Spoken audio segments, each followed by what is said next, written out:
அனைவருக்கும் வணக்கம். தாவேகா தரப்புல இருந்து தாவேகாக்காரர்கள்லாம் யாரும் தீபாவளி கொண்டாடக்கூடாது அப்படின்னு சொல்லி அறிவுறுத்தல் வந்திருக்குதாமா.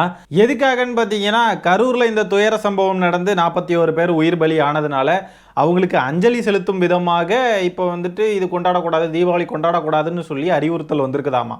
சரி, இந்த அறிவுறுத்தல் எங்கேருந்து வந்திருக்கு அப்படின்னு பார்த்தீங்கன்னா, எங்கிருந்து வந்திருக்குன்னே தெரியல. தாவேகா தலைவர் விஜய் அவர்களுடைய அஃபீஷியல் ட்விட்டர் ஹேண்டில்லையாவது எங்கேயாவது வந்திருக்கா அப்படின்னு போய் பார்த்தா அப்படி எதுவுமே வந்த மாதிரி இல்லை. எங்கே வந்திருக்குன்னு பார்த்தீங்கன்னா, செய்திகளில் வந்திருக்கு. அதான் அந்த தகவல் வந்ததாக தகவல்னு தகவல் வெற்றி கழகம் தானே இது. அதனால் செய்திகளில் வந்திருக்கு. அதுக்கு பிறகு பார்த்தீங்கன்னா, இந்த கொய்யாலம் மணி, பாம்குமார் இந்த மாதிரிப்பட்ட நபர்கள்லாம் இருக்காங்க இல்லையா தாவேக்கால, இவங்கெல்லாம் மாநில பொறுப்புகளில் இருக்காங்க. அந்த மாநில பொறுப்புன்ற பேருக்கும் இவங்களுக்கும் சம்மந்தமே கிடையாது. ஐயோ, இது வேறங்க, என்னங்க இது தீபாவளி நேரன்றதுனால டொம்முன்னு வெடிச்சிக்கிட்டு இருக்குங்க. சரி, இந்த ஒரு காணொலி கொஞ்சம் அட்ஜஸ்ட் பண்ணிக்கோங்க, என்ன பண்ணுறது. அதான் இந்த பொறுப்புன்ற வார்த்தைக்கும் இவங்களுக்கும் சம்மந்தம் இல்லை. சரி, என்ன பண்ணுறது. அந்த ஒரு கட்சியில் அந்த இதில் இருக்காங்க. அந்த ஒரு கட்சின்னு சொல்ல முடியாதே, இது ஒரு ரசிகர் மன்றமாச்சே. அந்த ரசிகர் மன்றத்தில் அதில் இருக்காங்க. ஓ, மறுபடியும் வெடிக்குதுங்க. ஐயோ, நேரம் சரியில்லை, நேரம் சுத்தமாக சரியில்லை. சரி, இப்போ தீபாவளி கொண்டாட வேண்டாம், ஏன்னா அஞ்சலி செலுத்துகிற விதமாக இருக்கணுன்றாங்கன்னா, ஆயுத பூஜை எதுக்காக கொண்டாடினாங்க? அப்போ ஆயுத பூஜை கொண்டாடினப்போ எல்லாரும் தூக்கி போட்டு மிதிச்சதுனால இப்போ தீபாவளி கொண்டாட வேணாம் அப்படின்னு சொல்லி பயந்து போய் இப்போ இன்ஸ்ட்ரக்ஷன் வந்திருக்கு. பயந்துட்டாங்க, கதறிட்டாங்க, ரைட். ஆயுத பூஜை கொண்டாடுனாங்க 6வது நாள்லையே. அப்படிப்பட்டவங்களா இருந்துட்டு தீபாவளி ஏன் கொண்டாட வேணான்னு இப்போ நாடகம் போட்டுக்கிட்டு இருக்காங்க. அதாவது தாவேகா தலைமையிலேருந்து தகவல் வந்திருக்கு. விஜய் டைரக்டாக ட்வீட்டு போட்டாலே கேட்க மாட்டானுங்க. டேய், இப்படிலாம் பண்ணாதீங்கடா, இப்படிலாம் செய்யாதீங்கடான்னு சொன்னால் அதையே கேட்க மாட்டானுங்க. இவனுங்க இந்த தகவல் வந்ததை இவனுங்க கேட்டுக்கிட்டு இவனுங்க செய்யாமல் இருப்பானுங்களா? கண்டிப்பாக பாருங்கள், உங்கள் வீட்டு பக்கத்தில் தெருவிலையாவது எங்கேயாவதுலாம் தாவேக்காக்காரன் இருக்கான் அப்படின்னா கண்டிப்பாக அவன் தான் ஆளாக பட்டாசு போட்டு வெடிச்சுக்கிட்டு இருப்பான். நல்லா ராக்கெட்லாம் விடுவான், ஜாலியாக என்ஜாய் பண்ணுவான். அவனுக்குலாம் இதை பற்றிலாம் நோ வே, அவெல்லாம் கண்டுக்கவே மாட்டான். ஏன்னா அவனுக்கு இந்த கை தட்டுறது, ரசிக்கிறது, விசில் அடிக்கிறது, பட்டாசு வெடிக்கிறது, பால் ஊற்றுறது, இதெல்லாம் அவனுங்களுக்கு ரொம்ப ரொம்ப கைவந்த கலை. அதை பண்ணாமல் அவனுங்களால இருக்க முடியாது. விஜயே இந்த மாதிரிலாம் சொன்னாலும், நீ என்ன ப்ரோ 200 ரூபா கொத்தடிமை மாதிரி பேசிக்கிட்டு இருக்க, போ ப்ரோ காசு வாங்கிட்டியா நீ அப்படின்னு விஜயவே கேட்பானுங்க. அந்த மாதிரிப்பட்ட தற்குறிகள் அவனுங்க. அந்த மக்களுக்கு அஞ்சலி செலுத்தும் விதமாக இவங்க தீபாவளி கொண்டாட வேண்டாம்னு சொல்லியிருக்காங்களாம். சரி, ரைட்டு. தாவேகா கட்சி சார்பாக ஒரு நினைவேந்தல் நிகழ்ச்சி கூட தனியாக நடத்த மாட்டீங்கன்னா அப்போ என்ன அர்த்தம்? அந்த அளவுக்கு பிஸியாக இருக்கீங்களா? அந்த மக்களுக்காக ஒரு மெழுகுவர்த்தி ஏற்றி அவங்க ஃபோட்டோஸை வச்சு ஒரு 2 நிமிஷம், ரொம்பலாம் வேணாங்க, விஜய் ஒரு 2 நிமிஷம் பண்ண முடியாதா? ஒரு அஞ்சலி கூட பேருக்காக கூட செலுத்த மாட்டாங்களா? என்ன மாதிரியான ஒரு பாருங்களேன், இவங்க ஏதோ புது அரசியல், நாங்கள் மாற்று அரசியல், நாங்கள் ஒரு பேருக்கு கூட அஞ்சலி செலுத்த மாட்டாங்கன்னா அப்போ என்ன அர்த்தம் இல்லையா? இதெல்லாம் என்கரேஜே பண்ண முடியாதுங்க. ஒரு பேருக்காவது அந்த வீட்டுக்கு போய் அந்த மக்களை சந்தித்து ஏதாவது கொடுக்கணும், அது கூட கிடையாது. மண்டபத்துக்கு கூப்பிட்டு கொடுப்பாங்களாம். இப்போ அந்த மண்டப கதை என்னாச்சுன்னே தெரில. மண்டபம்னு சொல்லிக்கிட்டு இருந்தாங்க, மண்டபத்துக்கு எல்லாரையும் வர வைக்க போகிறாங்க அப்படி இப்படின்னு சொல்லிட்டு ஏதோ பேசிக்கிட்டு இருந்தாங்க. இப்போ அதுவும் கிடையாது போல இருக்குது. அவர் போகிற மாதிரியே தெரியல. அதுவும் அங்கே போய் அந்த மக்களை அப்படியாவது சந்திப்பாருன்னு பார்த்தா அதுக்கும் எந்த அப்டேட்டும் இல்லை. சரி, நம்ம கட்சிக்காரங்க யாரும் தீபாவளி கொண்டாட வேண்டாம்ப்பா அப்படின்னு சொல்லக்கூடிய ஒரு தகவலை விஜயே டைரக்டாக சொல்லலாம்ல, ஒரு வீடியோவாவோ இல்லைன்னா அவருடைய ட்விட்டர் ஐடியில் ஏதாவது ஒரு அறிக்கை விட்டோ, அறிக்கை சைக்கோ எல்லாத்துக்கும் அறிக்கை விடும் தெரியுமா, அதுக்கு ஒரு அறிக்கை விடலாம்ல. அதை காணும், அந்த அறிக்கையவே காணும். ஏன் விஜய்க்கு அவருடைய ட்விட்டர் பாஸ்வேர்டு மறந்து போயிருச்சா? என்ன பாஸ்வேர்டுன்னு தெரியாதா, மறந்துருச்சா, அக்கௌண்ட் காணாமல் போயிருச்சா? போடலாம்ல, ஒரு அறிக்கை டைரெக்டாக போடலாம்ல, இல்லை ஒரு வீடியோவாக போடலாம்ல. அதுவும் கிடையாது. சிஎம் சார், என்ன சார் பயமா, என்ன ஏதாவது பண்ணணும்னா அங்கே வாங்க இங்கே வாங்கன்னு சொல்லி பேசுகிறதுக்கு மட்டும் ஒரு வீடியோ போட முடியும், இதுக்கு போட முடியாது இல்லையா? டைரெக்டாக சொல்லிடக்கூடாது. டைரெக்டாக சொல்லிட்டா விஜய் எவ்வளோ பெரிய ஆள், இதெல்லாம் அவர் பேசலாமா? ஐயோ சே, அவர் கான்டாக்ட் பண்ணவே முடியாது, அவர் வேற ஒரு கிரகத்தில் வாழ்ந்துக்கிட்டு இருக்காரு அப்படின்ற மாதிரி ஒரு ஃபீலை உண்டாக்கணும் இல்லையா? இதுவே திமுகவை பார்த்து ஏதாவது கேட்கணும்னு சொன்னால் உடனே அறிக்கை வரும், அப்படியே பட்டன்னு ஒரு 4-5 பக்கத்துக்கு அறிக்கை வரும். இதுக்கு இந்த மாதிரி அறிக்கையெல்லாம் வராது. ஒரு 2 வரியில் எனக்கு நெஞ்சு வலிக்குது, எனக்கு இப்படி இருக்குது அப்படின்னு, இதுக்கு மட்டும் இவ்வளோதான், இதோட முடிஞ்சிடும். அடுத்ததாக இன்னொரு தகவலும் வந்திருக்கு பாருங்கள். இது தகவலாக தான் வரும் இந்த கட்சியிலங்க, எல்லாம் தகவல். சரி, அந்த தகவலையாவது பார்ப்போம். மாநகரம் முதல் கிளை கழகம் வரை நிர்வாகிகள் நியமனத்தை விரைந்து முடிக்க தாவேகா தலைவர் விஜய் உத்தரவு. விஜய் தனது அடுத்த பிரச்சார சுற்றுப்பயணத்தை தொடங்குவதற்குள் நிர்வாகிகள் நியமனத்தை முழுமையாக முடிக்க உள்ளதாக தகவல். ஐயோ மறுபடியுமா? இன்னும் எத்தனை பேரை கொள்ள போகிறாரு? கிளை கழக நிர்வாகிகளே இல்லாத ஒரு கட்சி, என்னங்க சொல்கிறது இவங்களெல்லாம்? இப்படி ஒரு கட்சியை வச்சுக்கிட்டு, இப்படி ஒரு கட்டமைப்பே இல்லாத ஒரு டப்பாவை வச்சுக்கிட்டு தான் கம்பு சுற்றிக்கிட்டு இருக்காங்க. சிஎம் ஆக போகிறாராம் இவர் அடுத்த வருஷம். என்ன நம்பிக்கையில் பேசுகிறானுங்கன்னே புரியல. ரொம்ப கஷ்டங்காண்ணா இவனுங்க கூட நம்ம மோதுறது, பேசுறது, புரிய வைக்கிறது. அதனால் அவனுங்க வழியிலே போயிடணும். இப்போ ட்விட்டர்லலாம் ஆக்டிவாக இருந்தீங்கன்னா உங்களுக்கு தெரிய வாய்ப்பு இருக்குது. கரூர் வைசியா பேங்க் வச்சு ஒரு சம்பவம் நடந்துகிட்ருக்கு. அது அந்த மாதிரி தான் அவனுங்களை டீல் பண்ணணும். அது வந்து ட்விட்டரில் இருக்கவங்களுக்கு தெரிஞ்சிருக்கும். அந்த மாதிரி தான் இவனுங்களை டீல் பண்ணணும். அவனுங்க கிட்ட போய் கொள்கை, தத்துவம், கட்சி கட்டமைப்பு இப்படிலாம் பேசிக்கிட்டு தான் அவனுங்களுக்கு புரியாது. அவனுங்க பாணிலேயே நம்மளும் தற்கொலை மாதிரி பேசினா தான் அவனுங்களுக்கு அது கரெக்டாக இருக்கும். அடுத்ததான் நம்ம வந்து ஒரு அம்மா பேசுகிற காணொலி நம்ம பார்க்க போகிறோம். விஜயை வந்து கரூரில் பார்க்க போய் அவங்களுடைய பையன் இறந்து போயிருக்காரு. ஆனால் இந்த அம்மா எப்படி பேசுகிறாங்க அப்படின்றத பாருங்களேன். பார்க்கவே ரொம்ப என்ன சொல்லுங்க, ரொம்ப அபத்தமாக இருக்குது இவங்க பேசுகிறத பார்க்குறதுக்கு. பார்ப்போம் வாங்க. பையன் என்னன்னு நினச்சி அந்த கட்சிக்கு போனானோ, பிறந்ததுலேருந்து என் பையன் அந்த கட்சியாகவே நினச்சேன். பூத்துலேயும் உட்காருவியான். பிறந்ததுலேருந்தே கட்சிக்காக போய் பூத்துலேயே உட்கார்ந்தாங்களா? அது எப்படி பிறந்ததுலேருந்தே கட்சியில் இருக்க முடியும்? பூத்தா? கட்சி ஆரம்பித்தே 2 வருஷம்தான் ஆகுது. எப்படி பூத்துலலாம் போய் உட்கார முடியும்? ஏன் இப்படியெல்லாம் பேசணும் புரியலையே. ஒருவேளை இப்படி பேசினாதான் காசுன்னு சொல்லியிருப்பாங்களோ? இந்த மாதிரிலாம் டைலாக் எழுதி கொடுத்து இப்படி தான் பேசணும்னு சொல்லியிருப்பாங்களோ? தேர்தலே சந்திக்கல அந்த கட்சி, இன்னும் பூத்து அது இதுன்னு பேசுகிறாங்க. இவங்க பையன் பூத்துலேயே போய் உட்காந்தாராம். எந்த பூத்து? டெலிஃபோன் பூத்தா? எந்த பூத்து? பூத்துலேயும் உட்காருவியான். என் பையன் நினச்சது நிறைவேற வேணும், அதுதான் எங்களுக்கு ஆசை. என்ன நிறைவேறணும்னு நினைக்கிறீங்க? அது தலைவருக்கு வர வேணும். யாருங்கம்மா? விஜய் வர வேணும். கோவம் இல்லைங்களா உங்களுக்கு? எங்க கோவம் இல்லை. என் பையன் போனாலும் போயிட்டு போறியா, எனக்கு பையன் மாதிரி என் பயலாட்டமே இருக்கிறாரு. என் பையன் இருந்தால் போதும். ரொம்ப ஷாக்கிங்காக இருக்குங்க, ரொம்ப ஷாக்கிங்காக இருக்குது. என் பையன் போனாலும் போயிட்டு போகிறான், அவர் சிஎம் ஆகணும். விஜய், ஒரு தாயோடைய வார்த்தை இப்படி இருக்குமா? எனக்கு தெரியல. இப்படிலாம் எப்படி பேச முடியும்? இப்போ என்னுடைய தாயார் இந்த மாதிரி பேசுகிறாங்க அப்படின்னா, இப்போ எனக்கு ஏதாவது ஒன்று ஆகி, நான் சும்மா பேச்சுக்கு சொல்கிறேன், எனக்கு ஏதாவது ஒன்று அப்படின்னு ஆகி என்னுடைய தாயார் இந்த மாதிரி பேசுகிறாங்கன்னா எனக்கு எப்படி இருக்கும்? எனக்கு அது தெரிய வருது.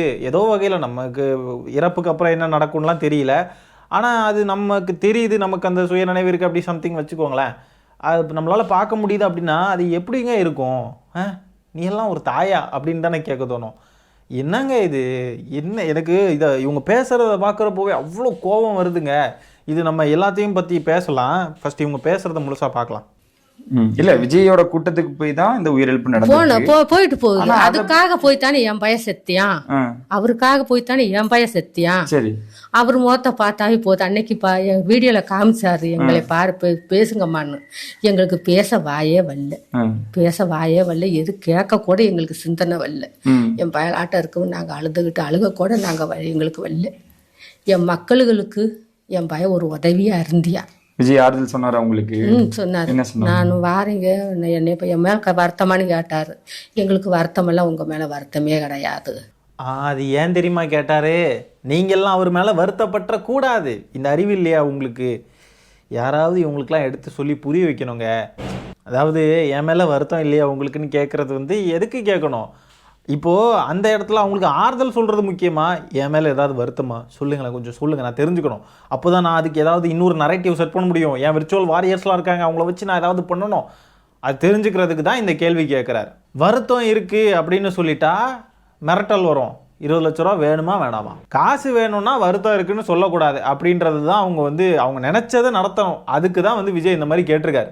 இந்த மக்களை நம்ம என்னங்க சொல்கிறது? இவங்களுக்கு என்ன சொன்னாலும் புரியாது. சரி பார்ப்போம். நீங்கள் ஜெயிக்க வேணும், நீங்கள் நல்லா வர வேணும் அப்படின்னு சொன்னார். என் சாமி சங்கர் கணேசுக்கு, அந்த பொன்னர் சங்கர் தங்கா பெரியக்காண்டிக்கு பொதுவாக அவர் ஜெயிச்சிருவார், எங்களுக்கு பாதுகாப்பு கொடுப்பார். இதில் இன்னும் ரொம்ப கடுப்பாகிற மாதிரி ஒரு விஷயம் இருக்குது. என்ன தெரியுமாங்க? இந்த அம்மா பேசுகிறாங்க, சரி அவங்க ஏதோ ஒரு இன்னசென்ட்டாக இருக்காங்க, அவங்க சரி எதையோ ஒன்று நினச்சி அவங்க மனசை தேர்த்திக்கிறதுக்காக பேசுகிறாங்க, வாட் எவர், அவங்க ஒரு கன்ஃபியூஷனில் இருக்காங்க, எப்படியோ கூட அதை வந்து கடந்துடலாம்னு வச்சுக்கோங்களேன். இதை வந்து இந்த அணிலாண்டிகள் எடுத்து போட்டு அதை எலிவேட் பண்ணிக்கிட்டு இருக்கானுங்க. அவங்க பேசுகிறத பாருங்கள், மக்கள் நம்ம பக்கம், தளபதிக்கு எந்த அளவுக்கு வந்து மக்களுடைய அன்பு இருக்குது பாருங்கள். இதை வந்து அன்புன்ற கேட்டகரிக்குள்ளே கொண்டு வரானுங்க. ஒருத்தவங்க சொல்கிறாங்க என் பையன் செத்தாலும் பரவாயில்ல, விஜய் சிஎம் ஆகணும்னு ஒருத்தவங்க சொல்கிறாங்க அப்படின்னா அதை எப்படி அன்புன்னு எடுத்துக்கிறது? அது அன்பு கிடையாது. அது அது அது ரொம்ப டாக்ஸிக்கான ஒரு விஷயம். அது அன்புன்னு சொல்லக்கூடாது. அப்போ எப்படி வந்து பார்த்துக்கோங்களேன், இது பார்க்கவே பயமாக இருக்குது நமக்கு. எதை நோக்கி போய்கிட்டு இருக்கு, நம்மளை சுற்றி தான் இவங்கெல்லாம் இருக்காங்க, இவங்கெல்லாம் என்ன மாதிரியான மனநிலையில் இருக்காங்கன்றதை நினச்சி பார்க்கவே நமக்கு பயமாக இருக்குது. இப்படிப்பட்டவங்கெல்லாம் நம்மளை சுற்றி தான் இருக்காங்க. என்னங்க இது? சரி, அந்த அம்மா பேசுகிறாங்க, இதை எப்படி ஒருத்தன் வந்து என்கரேஜ் பண்ணுறான், இதை எலிவேட் பண்ணி போஸ்ட் போடுறானுங்க. தளபதிக்கு வந்து எந்த நேமே டேமேஜ் ஆகலை பாருங்க, எப்படி பாருங்க, அந்த நேம் டேமேஜ் ஆகக்கூடாது. அதுவும் அந்த இறந்து போன வீட்டில் இருக்கக்கூடியவங்க, அவங்க சொந்தக்காரங்க, அவங்க வீட்டில் இருக்கிறவங்க யாருக்குமே வந்து தளபதியை வந்து பிடிக்காம ஆயிடக்கூடாதுன்றதுல ரொம்ப கண்ணுங்கருத்துமாக இருக்காங்க. தளபதிக்கு எதிராக பேசிடக்கூடாது, தளபதிக்கு எதிராக வந்து எந்த அவங்களுக்கு கோபமே வந்துடக்கூடாது, அவங்க நம்மளை பாராட்டி பேசணும், அவர் மேலே கோபம் இல்லைங்க, எங்களுக்கு கோபம் இல்லைங்க அப்படின்னு சொல்லி பேசணும், அப்படி தான் நினைக்கிறாங்க. அதை எடுத்து போட்டு என்ன பண்ணுறானுங்க இவனுங்க, இங்கே பாருங்க என்ன மாதிரி அன்பு பாருங்க, அந்த நரேட்டிவ் அப்படியே செட் பண்ணிக்கிட்டே இருக்கானுங்க. விஜய்க்கு வந்து அவ்வளோ அன்பு இருக்குது, இப்படி இருக்குது, அப்படி இருக்குன்னு. ஆனால் அங்கே வந்தது எல்லாமே விஜயை பார்க்கணுன்றது தான். யாரும் வந்து நம்ம சாவோன்னு தெரிஞ்செல்லாம் போயிருக்க மாட்டாங்க. செத்துருவோம் அப்படின்றதெல்லாம் தெரிஞ்சிருந்தா கண்டிப்பாக போயிருக்க மாட்டாங்க. அவங்களுக்கு அந்த அறிவு இல்லை, அவங்களுக்கு அந்த விழிப்புணர்வு இல்லை. நம்ம போனால் நம்ம கஷ்டப்படுவோம் அப்படின்ற விழிப்புணர்வு இல்லை. ஆனால் அதையெல்லாம் தாண்டி அவங்களுக்கு என்ன அவங்க மைண்டில் டாமினேட் பண்ணி அவங்கள வந்து போக வச்சுருக்குன்னா, விஜயை பார்க்கணும், ஒரு தடவையாவது பார்த்துடணும். நம்ம டிவியில் பார்த்தோம், படத்தில் பார்த்துருக்கோம், தேட்டரில் பார்த்துருக்கோம், நம்ம எப்படியாவது நம்ம நேரில் பார்த்துடணும். அதுதான் உங்களுடைய எண்ணமாக இருக்குது. இப்படி போய் தான் இறந்துருக்காங்க இத்தனை மக்கள். கொள்கைக்காக, தத்துவத்துக்காக, விஜயுடைய அரசியலுக்காக, விஜய் என்ன மாதிரியான அரசியலை மேற்கொள்வார்ன்றதுக்காகலாம் போகலை. விஜய் என்ன பேசுவார்ன்றதை கேட்கறதுக்கெலாம் யாருமே போகலை. சத்தியமாக போயிருக்க மாட்டாங்க. விஜய் என்ன பேசுகிறாருன்னு தெரிஞ்சுக்கிறது. அப்படி பேசுகிறது தெரியணும் தான் இப்போ டெக்னாலஜி அவ்வளோ இருக்கே. யூடியூப்பில் போட்டால் வந்துட போகுது. அப்போ நேரில் போகணுன்றதுக்கான காரணம் என்ன? இதுதான். எல்லா தலைவர்களும் பேச தான் செய்கிறாங்க. எல்லா தலைவர்களுடைய தொண்டர்களும் என்ன ஒரு ஊரில் இருந்து இன்னொரு ஊருக்கு போயிட்டு இருக்காங்களா? கிடையவே கிடையாது. இது முழுக்க முழுக்க ரசிக மனநிலையில் வந்தவங்க தான் எல்லாருமே. வேறு வேறு ஊரில் இருந்து, அங்கேருந்து, இங்கேருந்து, இதெல்லாம் வந்து இவனுக்கு க்ளோரிஃபை பண்ணி ப்ரைஸ் பண்ணி, இது இப்படி பாருங்கள், எப்படி பாருங்கள், அன்பு பாருங்கள், மக்களுக்கு பாருங்கள், மக்கள் எல்லாரும் நம்ம பக்கம், மக்கள் சக்தி விஜய்க்கு அப்படின்னு சொல்லி அந்த ஒரு நரேட்டிவை செட் பண்ணுறது மட்டும்தான் இவனுங்களுக்கு முக்கியமாக இருக்குது. இப்போவும் இவ்வளோ பேர் இறந்துருக்காங்க. கொஞ்சம் கூட வந்து ஒரு குற்ற உணர்ச்சியே இல்லாமல் திரும்ப இப்போ இந்த அம்மா இப்படி பேசுகிறாங்க. இது எப்படி தான் இவனுங்க இதை வந்து ஷேர் பண்ணி என்கரேஜ் பண்ணுறானுங்கன்றதே புரிய மாட்டேங்குது. அதுதான் நமக்கு இன்னும் கோபமாக வருது. இதை ஷேர் பண்ணிக்கிட்டு இருக்கவனுங்களுடைய தாய்மார்கள் இவனுங்களுக்கு ஏதாவது ஆச்சுன்னு சொன்னால், இந்த மாதிரி இந்த தாய் பேசுகிற மாதிரி அவனுங்களுடைய அம்மா இந்த மாதிரிலாம் பேசுகிறாங்க அப்படின்னா, அவனுங்களுக்கு அப்படி பேசுவாங்களா? அவங்களுடைய தாய்மாரெலாம் இப்படி பேசுவாங்களான்றது தெரில. அப்படி பேசினா இவனுங்க ஒத்துப்பானுங்களா? இவனுங்களுக்கு அது கஷ்டமாக இருக்காதா? ஹர்ட் ஆகாதா? இது எவ்வளோ மோசமான ஒரு விஷயத்தை இந்த அம்மா வந்து சொல்கிறாங்க. அவங்க அறியாமையில் சொல்கிறாங்களா, இதில் சொல்கிறாங்க. ஆனால் எனக்கு இது அறியாமை அப்படின்லாம் எடுத்துக்க முடியலங்க. எப்படிங்க ஒரு தாயால் இந்த ஒரு வார்த்தையை சொல்ல முடியும் அப்படின்றது எனக்கு சத்தியமாக தெரியல. இருந்தாலும் இதை எப்படி இவனுங்க ஷேர் பண்ணி என்கரேஜ் பண்ணுறானுங்கன்றதுலாம் நமக்கு வந்து ரொம்ப கோபம் வருதுங்க. தமிழ் இனம் எப்படிப்பட்ட அறிவார்ந்த ஒரு இனம்னு நம்ம பேசிக்கிட்டு இருக்கோம். அப்படிப்பட்ட ஒரு இனத்தை சேர்ந்தவங்க இந்த மாதிரி ஒரு தனி மனித மோகத்தால், ஒரு சினிமா மோகத்தால் இவ்வளோ மோசமாக இருக்காங்கன்றதை நினச்சி பார்க்கவே ரொம்ப வருத்தமாக இருக்குது. இப்போ இவங்க வந்து என் மகன் மாதிரின்னு சொல்கிறாங்கல்ல, இப்போ இவங்களுக்கு ஒன்றுனா இவங்களுடைய மகன் வந்து நின்றுப்பார் இல்லையா? இவங்களுக்கு ஒன்றுனா நாளைக்கு விஜய் வந்து நிற்பாரா? சான்ஸ் இருக்கா? வாய்ப்பே கிடையாது. ஆனால் இவங்களுக்கு ஒரு பிரச்சனை, இவங்களுக்கு ஏதாவதுன்னு சொன்னால் இவங்களுடைய பெத்த மகன் தான் வந்து நின்றுப்பார் இல்லையா? அந்த மகனை என் மகன் செத்தாலும் பரவாயில்ல, விஜய் முக்கியம் அப்படின்னு சொல்கிறது எப்படிங்க மனசு வந்துச்சு? விஜய் யாருங்க? முதல்ல ஒரு நடிகன். அண்ணன்னு சொல்கிறாங்க, என் மகன் மாதிரின்னு சொல்கிறாங்க, எல்லாம் இருக்கட்டு. மகன் மாதிரிப்பட்டவன் வந்து இப்படி வந்து ஒரு பிரச்சனைன்றப்போ விட்டுட்டு ஓடுவானா? இல்லை, அந்த இடத்துல நிற்பான்ல, என்ன ஆனாலும் நிற்பான்ல. அப்போ ஏன் விட்டுட்டு ஓடினாரு? தன்னைய பாதுகாத்துக்கணும், தனக்கு எதுவும் ஆயிடக்கூடாதுன்ற எண்ணம் அங்கே இருந்துச்சுல்ல. இது பெத்த மகனுக்கு இருக்குமா? பெத்த மகன் இந்த மாதிரி விட்டுட்டு ஓடுவானா? தன்னைய ஒரு தாயா பார்க்குறவன், இல்லைனா தன்னைய ஒரு அண்ணன் தம்பியா பார்க்குறவன் இந்த மாதிரி விட்டுட்டு ஓடுவானா? ஓட மாட்டான்ல. அப்படி இருக்கிறப்போ உங்கள் மகன் உங்களுக்காகன்னு வந்து நிற்கிற ஒரு மகன், அந்த மகன் இறந்துட்டான்னா அதுதானே உங்களுக்கு ரொம்ப வருத்தமாக இருக்கணும். அது எப்படி உங்கள் மகன் செத்தாலும் பரவாயில்ல அப்படின்னு சொல்கிற வார்த்தையெல்லாம் ஏங்க இது ரொம்ப மோசங்க. இந்த வார்த்தையை கேட்குறதுக்கே அவ்வளோ ரத்தம்லாம் கொதிக்குதுங்க. ஒரு தாய் வந்து எப்படிங்க இந்த மாதிரி பேச முடியும்? நமக்கு வந்து இது எனக்கு ரொம்ப இதுவாக இருக்குது, ரொம்ப ஷாக்கிங்காக இருக்குது. இப்படிலாம் கூட பேசுவாங்களா அப்படின்ட்டு இருக்கு எனக்கு. இதை வேற ஷேர் பண்ணிங்க பாருங்கள். அம்மா 2 ஹார்ட்டு, இந்த பாம்குமார் நாய், உங்களுக்கு ஆதரவாக லட்சம் மகன்கள் இருக்கிறோம். லட்சம் மகன்கள் இருக்கானுங்களாம். அப்படி லட்சம் மகன்கள் இருக்காங்க அப்படின்னா சரி, அந்த அம்மாவுடைய பேர் என்னன்றதை இவனுங்க கட்சிக்காரன்ட்டெல்லாம் கேட்காம, எதுவும் கேட்காம இவனுங்களெல்லாம் சொல்லிட முடியுமா? இப்போ இந்த மாதிரி லட்சம் மகன்கள் இருக்காங்க, அம்மா என்னம்மா பேசுகிறீங்கம்மா நீங்கள் அப்படின்லாம் இந்த மாதிரி பதிவு போடுறானுங்கல்ல. இவனுங்க அந்த லட்சம் மகன்களில் ஒருத்தன் தானே இவனும்.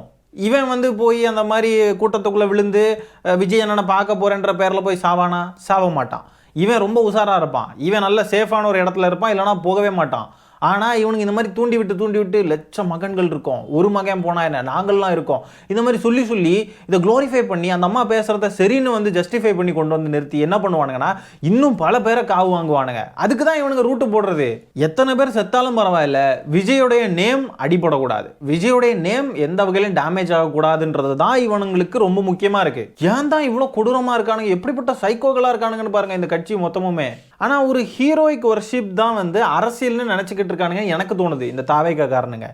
அரசியல்ன்றது ஒரு ஹீரோயிக் வர்ஷிப் கிடையாது. ஒருத்தவங்களை அப்படியே வந்து என் அண்ணன், எங்கள் கடவுள், எங்கள் குலசாமி, எங்கள் தெய்வம் அப்படி இப்படின்னு சொல்லி புகழ்றது, அவங்கள அப்படியே பார்க்குறதுக்கு முண்டி அடிச்சுட்டு ஓடுறது, அது அரசியல் கிடையாது. அது அரசியலாக ஆகவும் ஆகாது என்றைக்குமே. அரசியல்ன்றது வேற. இவனுக்கு இருந்து இப்போ அரசியல் கிளாஸ் எடுத்துக்கிட்டு இருக்க முடியாது. அரசியல்னால் வந்து கொள்கை சார்ந்து இயங்கணும், அது இது ஆட்சின்னு சொன்னாக்க நிர்வாகம் சம்மந்தப்பட்டது, அதில் அரசியல் கொள்கைகள் அப்படி இப்படி நம்ம இருந்து கிளாஸ் எடுக்க முடியாது. அது அவனுங்களுக்கு புரியவும் செய்யாது. ஆனால் எனக்கு என்ன தோணுது அப்படின்னா, இவனுங்கெல்லாம் அரசியல்னா ஒரு ஹீரோயிக் வர்ஷிப், அந்த ஹீரோயிக் வர்ஷிப் வழியாக வந்து அங்கே வந்து கூட்டம் கூடுது அப்படின்னு சொன்னால் அந்த ஆள் தான் வந்து ஒரு பெரிய ஆள், அவருக்கு தான் வந்து ஓட்டு நிறைய கிடைக்கும், அவங்க தான் வின்னாக போகிறாங்க அப்படின்னு சொல்லி மொத்தமாக நிறைய பேர் அந்த மாதிரி நினச்சிக்கிட்டு இருக்காங்க. ஆனால் எலெக்ஷன் ரிசல்ட் வரப்போ நிறையா பேருக்கு செம்மையாக டிசப்பாயிண்ட் ஆக போகுது. கண்டிப்பாக அது உறுதி. நீங்கள் வேணால் பாருங்கள், கண்டிப்பாக சொல்கிறேன், எலெக்ஷன் முடிஞ்சதுக்கப்புறம் பல பேர் என்னென்ன மாதிரிலாம் விரக்தி அடைகிறானுங்க அப்படின்றத நம்ம வந்து கண்கூட பார்ப்போம். நமக்கு நல்ல என்டர்டெயின்மெண்ட் இருக்குது. ஆனாங்க சத்தியமாக சொல்கிறேன், இந்த என் பையன் செத்தாலும் பரவாயில்ல விஜய் சிஎம் ஆகணும்னு சொல்கிறதெல்லாம் என்ன மாதிரி வரிகள்ரா, என்ன மாதிரி வரிகள்ரா. உண்மையாலுமே இவங்களுக்கெல்லாம் வந்து ஏதாவது மென்டல் ஹெல்த் எப்படி இருக்குன்றதை செக் பண்ணணும். அந்த அம்மாவும் சேர்த்து தான் சொல்கிறேன். அது போக இதை வந்து ஷேர் பண்ணி எலிவேட் பண்ணி போஸ்ட் போடுறானுங்க பாருங்க, அவனுங்களுக்கும் சேர்த்து பார்க்கணும். முதல்ல இவனுங்களுக்கு தான் பார்க்கணும்.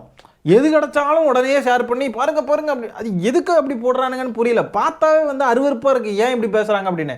அது எதுக்கு ஷேர் பண்ணுறாங்கன்றது சத்தியமாக புரியல. இந்த மாதிரி முட்டாள்தனமாக பேசக்கூடியவங்க முட்டா பயலான அந்த விஜய்க்கு தானே சப்போர்ட் பண்ணுவாங்க இல்லையா? இந்த மாதிரி முட்டாத்தனமாக இதெல்லாம் எடுத்து ஷேர் பண்ணக்கூடிய இந்த முட்டா தற்குறிகளும் அந்த தற்குறி விஜய்க்கு தானே சப்போர்ட் பண்ணுவாங்க. இவங்க இப்படிலாம் பண்ணலைன்னா தான் ஆச்சரியம். விஜய்ன்றவர் இன்னைக்கு வரைக்கும் ஒரு ரெக்ரெட் கூட இல்லை, கொஞ்சம் கூட ரெக்ரெட் இல்லாமல் என் மேலே ஏதாவது கோவமா, நான் தானே உங்களை குழந்தைய கூட்டிகிட்டு வரக்கூடாதுன்னு சொன்னேன், நீங்கள் ஏன் கேட்கல, நான் சொன்னதை ஏன் நீங்கள் கேட்கலன்னு சொல்லி கொஞ்சம் கூட ரெக்ரெட்டே இல்லாமல் ஒன்று அந்த மக்கள் மேலே பழி போடுற மாதிரி பேசுகிறாங்க இவங்க சைட்லேருந்து. இல்லைன்னா அந்த மக்கள் வந்து நம்ம மேலே கோவப்படலைல்ல, நம்ம மேலே எந்த இதுவும் இல்லைல்ல, நம்ம மேலே எந்த இதுவும் இல்லைல்ல, ஓகே ரைட் சூப்பர் அப்படி தான் வந்து பார்க்குறாங்களே ஒழிய ஒரு ரெக்ரெட்டு, கொஞ்சம் கூட வந்து ஒரு பொறுப்பை ஏற்றுக்கிறது, அந்த மக்களுக்கு ஒரு அஞ்சலி செலுத்து எதுவுமே இல்லை. நம்ம கண் கூட பார்க்குறோங்க. ஆனாலுமே எப்படி இவனுங்களாம் இதுக்கு முட்டு கொடுக்குறானுங்கன்றது தான் சீரியஸாக புரிய மாட்டேங்குது.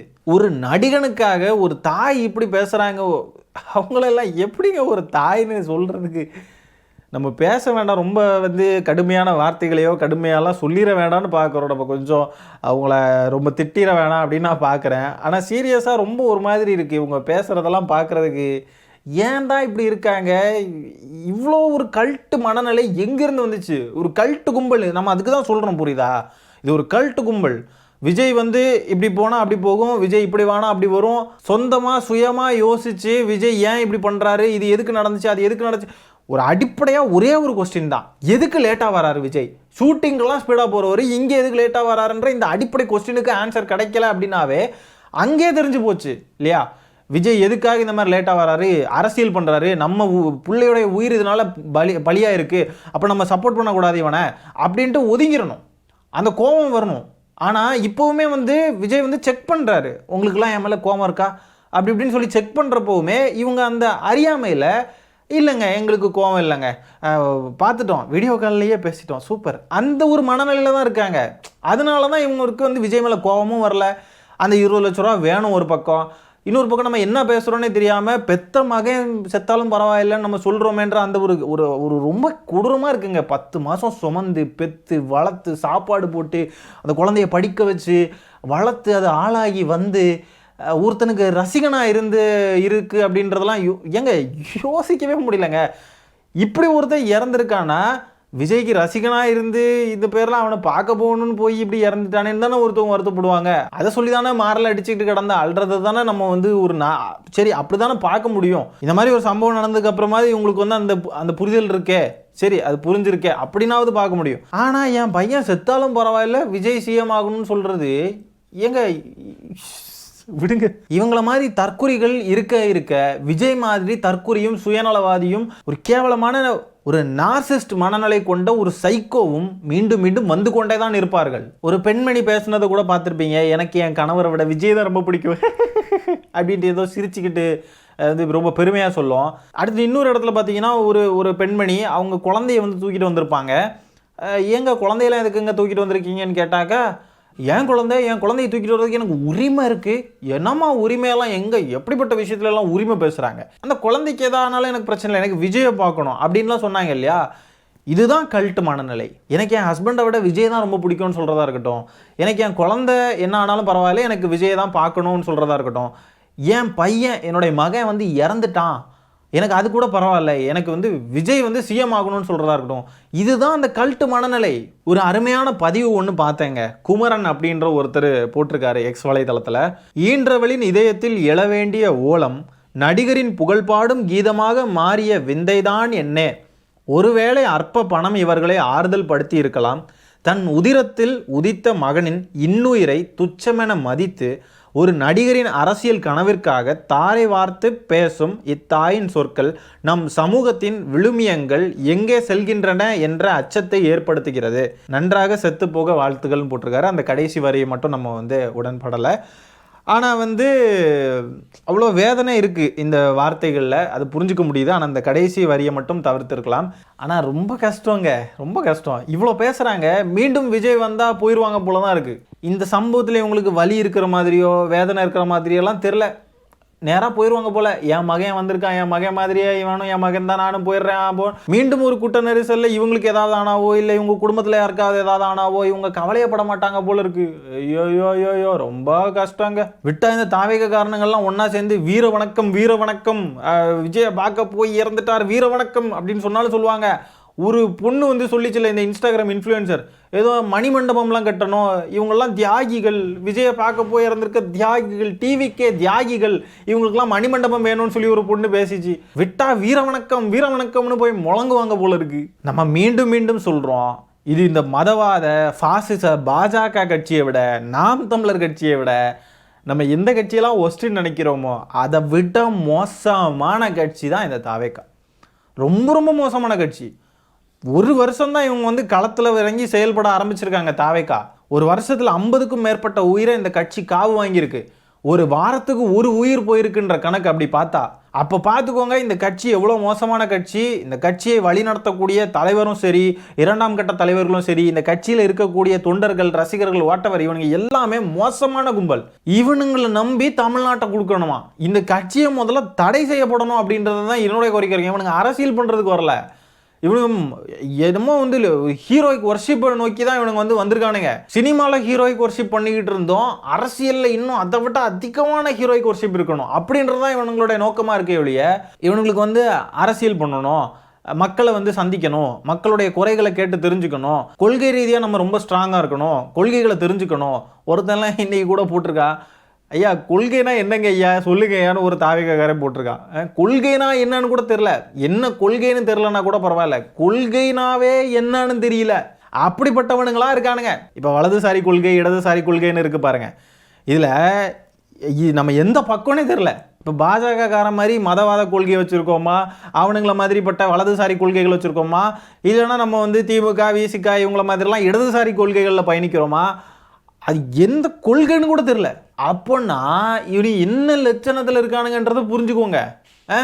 இதுதான் இந்த கட்சியோட லட்சணம். இப்படிப்பட்டவனுங்கெல்லாம் சேர்ந்து தான் டிவிகே அப்படின்னு ஒரு கட்சியாக இருக்குது.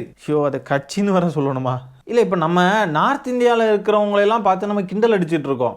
அவங்க பிஹேவ் பண்ணுறது, இந்த மாதிரி கூட்ட நெரிசல், அவங்க சூஸ் பண்ணக்கூடிய அரசியல் நிலைப்பாடுகள் எல்லாம் நம்ம கிண்டல் அடிச்சுக்கிட்டு இருக்கோம் இல்லையா? ஆனால் இங்கே வந்து இவ்வளோ மோசமாக இருக்காங்க. இதெல்லாம் அவனுங்களுக்கு புரிஞ்சுதுன்னு சொன்னால் எவ்வளோ கேவலமாக பார்ப்பானுங்க இல்லையா? எப்படிங்க இது? இப்படி ஒரு சம்பவம் நடந்ததுக்கே நம்ம தலை குனிஞ்சு தான் இருக்கோம். எல்லா இடத்துலையுமே இன்டர்நேஷ்னல் மீடியா வரைக்கும் கொண்டு போயிட்டானுங்க. அதையும் இந்த கல்ட்டு கும்பல் பெருமையாக தான் பார்க்குது. வாவ் சூப்பர் அண்ணன் அங்கே சீனா வரைக்கும் போயிட்டாரா, சீனா நியூஸ் பேப்பர்லாம் வராரா அண்ணன், சூப்பரில். இதெல்லாம் யாராலையாவது பண்ண முடியுமா இங்கே, நம்ம அண்ணன் தாண்டா அப்படின்னு அதை கொண்டாடிக்கிட்டு இருக்கானுங்க பைத்தியக்காரனுங்க. இவனுங்களுக்கு எங்கே தெரியும் நம்ம தலை குனிறது கேவலமாக இருக்குது வெக்கமாக இருக்குன்றதெல்லாம் எப்படி புரியும்? நான் இந்த அம்மா பேசுகிறத முதல்ல பார்க்குறப்போ அப்படியே ரொம்ப கூர்ந்து கவனிக்கலை, அப்படியே சும்மா என்னமோ பேசுகிறாங்க ஏதோ பேட்டி கொடுத்துருக்காங்க அப்படின்ட்டு அப்படியே சும்மா அப்படியே ஒரு ரேண்டம் மனநிலையில் அப்படியே சும்மா பார்த்துக்கிட்டு ரொம்ப கவனிக்கல அவங்க பேசுகிறத. அப்போ போனால் போயிட்டு போகுது விஜய் சிஎம் ஆகணும் அப்படின்னு சொன்னாங்க. அப்போ அந்த போனால் போயிட்டு போகுது அப்படின்றத நான் என்னமோ வேறு எதையோ பற்றி சொல்கிறாங்களோ அப்படின்னு நான் நினச்சிட்டேன். மீண்டும் அந்த வீடியோவை திரும்ப பார்க்குறப்போ தான் எனக்கு போனால் போயிட்டு போகுதுன்னா அவங்க பையன் உயிரை சொல்கிறாங்க அப்படின்ட்டு எனக்கு ஷாக்கிங்காக இருந்துச்சு. ஆடா பாவிகளா, போனால் போயிட்டு போகுதுன்னு பையன் உங்கள் பெத்த மகன் உயிரை சொல்கிறீங்களா, என்னங்க இது, உண்மையாலுமே சொல்கிறேங்க ரொம்ப ஷாக்கிங்காக இருக்குது. நான் இந்த அளவுக்கு நான் எதுவுமே எந்த ஒரு இதுவுமே நான் இந்த அளவுக்கு ஷாக்கிங்காகவோ இந்த அளவுக்கு நான் யோசித்ததெல்லாம் கிடையாது. அரசியலில் சொல்கிறேன், அரசியல் ரீதியாக இன்னும் இப்படி பேசுகிறாங்க, இன்னும் இப்படி நடக்குது அப்படின்னு ரொம்ப பார்த்துருக்கோம், நம்ம நினச்சிருக்கோம். ஆனால் இந்த அளவுக்கு நம்ம யோசித்தது கிடையாது. இதுதான் தடவை. உண்மையாக ரொம்ப ஷாக்கிங்காக இருக்குது. ஒரு தாய் இப்படி பேசுவாங்களா, ஒரு நடிகனுக்காக இவ்வளோ பேசுவாங்களா, அந்த நபர் அப்படி என்ன இவங்க குடும்பத்தில் அப்படி என்ன இதுன்னு தெரில. இது வரைக்கும் ஒரு இழப்பீடை கொடுக்குறதுல கூட இவ்வளோ தயக்கம், ஒரு பிரச்சனை நடக்கிறப்போ விட்டுட்டு ஓடி போயிட்டான் அந்த ஆள், கொஞ்சம் கூட கில்ட் இல்லை, ரெக்ரெட் இல்லை, பொறுப்பேற்றுக்கலை, ஒரு அஞ்சலி கூட இன்னும் வரைக்கும் செலுத்தலை. இப்படி ஒரு பொறுப்பற்றத்தனமான சைக்கோத்தனமாக பிஹேவ் பண்ணக்கூடிய ஒரு நபரை இவங்க அவங்க பெத்த பையனுக்காக எலிவேட் பண்ணி பேசுகிறாங்க. அவங்க பெத்த பையனை அப்படியே போட்டு மிதிக்கிற மாதிரி பேசுகிறாங்க. அந்த இறந்து போனால் அவங்களுடைய பெத்த மகன் இதை கேள்விப்பட்டால் அந்த நபருக்கு எப்படி இருக்கும்? இதெல்லாம் எனக்கு ஒரு மாதிரி ரொம்ப ஓவர் திங்க் பண்ணிக்கிட்டு இருக்கேன். முறையாக சொல்கிறேன், உண்மையாலுமே ஆள விடுங்கடா சாமி. சரி மக்களே, இந்த காணொளி நான் இதோட எண் பிடிக்கிறேன். ரொம்ப மனவேதனையும் வருத்தமும் ரொம்ப ஷாக்கிங்காகவும் இருக்குது எனக்கு. உங்களுடைய கருத்துக்களை எல்லாம் கமெண்ட்டில் பதிவு பண்ணுங்கள். சரி, இந்த காணொளி இதோட என் பண்ணிக்கிறேன். நன்றி, வணக்கம்.